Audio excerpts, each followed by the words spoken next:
The economics of war. War is a costly business, both in terms of money and human lives. But who pays the price for war? And who benefits from it? It's always been a complicated question, and the answer has changed with time. In ancient times, war was often fought by the nobility and financed by the public. But in the 20th century, things changed dramatically. War became a business, with countries vying for contracts from big defense contractors. No matter who wins or loses a war, these defense contractors always come out ahead.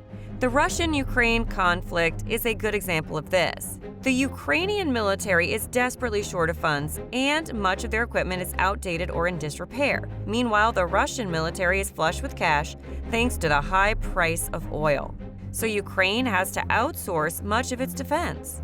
And it proves our point. No matter who wins or loses a war, the defense contractors always come out ahead.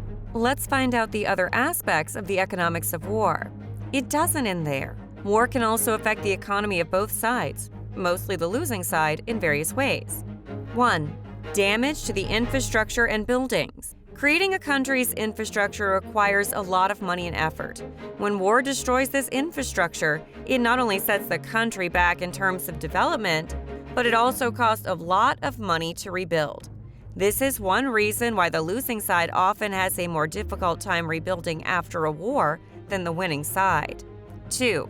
Job loss. During a war, factories would be converted to produce munitions and other war materials.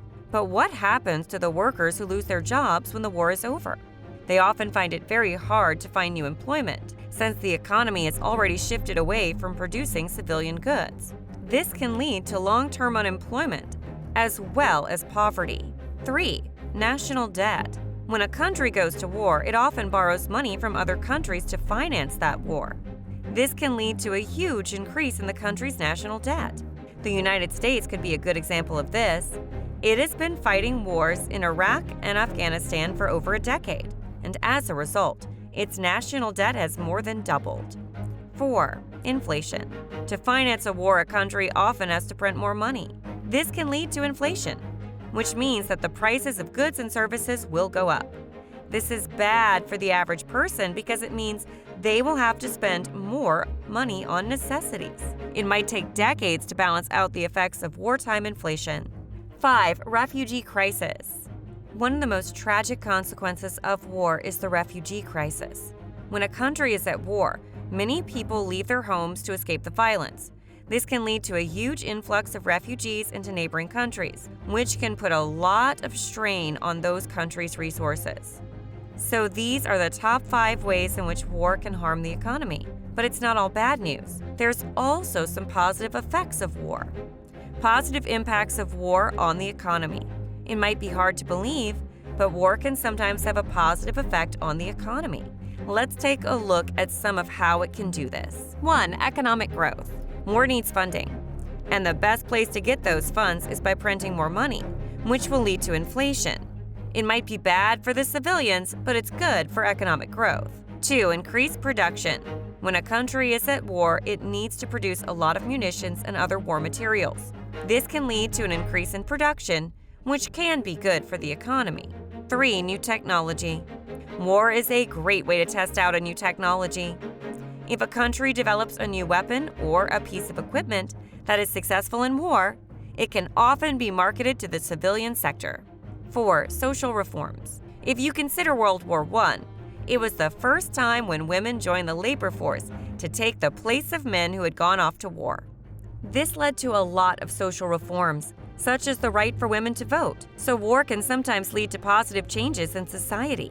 So who wins and who loses in the economics of war? It's a difficult question to answer, since it depends on the individual case. But in general, the winners are the people who are in charge of the country, while the losers are the civilians who have to bear the brunt of the economic effects. It's always the innocent civilians who suffer the most in wars. And if we talk about the entities, it's most of the time the countries that win stay in comfort. However, the countries that win face consequences as well. Being in a war means you're open to invasions and terrorism. Also, your entire economy will be focused on the war compared to education, tourism, and other sectors. So it might be good in the short term, but the long-term effects might not be as great. As you can see, there are both positive and negative effects of war on the economy. It's a complex issue, and it's hard to say who wins and who loses. But what is clear is that war is not good for the average person, and it can have devastating consequences for the economy. Let's hope that we can find a way to resolve our differences without resorting to violence. Thank you for reading.